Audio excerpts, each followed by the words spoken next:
आज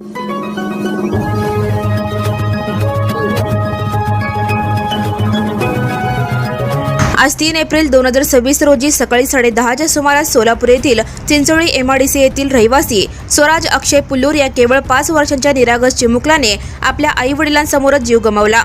घरातून सोलापूरकडे दुचाकीवरून निघालेल्या या छोट्या स्वराजला पुढे बसवून वडील अक्षय परमेश्वर पुल्लूर वय 37 हे गाडीवरून निघाले होते। आई आणि स्वराजचा 8 वर्षांचा मित्र निखिल संतोष गुप्ता हे देखील सोबत होते। सर्वजण आनंदाने सोलापूरकडे निघाले होते, पण विनय हॉटेल समोर येताच दुचाकीचा टायर फुटला। नियंत्रण सुटल्याने दुचाकी थेट डिवायडरला जाऊन धडकली। या भीषण अपघातात छोटा स्वराज जागीच ठार झाला। वडील अक्षय पुल्लूर, आई आणि छोटा निखिल हे तिघे गंभीर जखमी झाले आहेत। सध्या त्यांच्यावर सोलापूर येथील श्री छत्रपती शिवाजी महाराज सर्वोपचार रुग्णालयात उपचार सुरू आहेत। 5 वर्षांचा हा चिमुकला कालपर्यंत हसत खेळत होता। आज मात्र तो कायमचा निरोप घेऊन गेला। अचानक घडलेल्या या दुर्दैवी अपघाताने पुल्लूर कुटुंबावर दुःखाचा डोंगर कोसळला आहे। Now and press the bell icon. Never miss a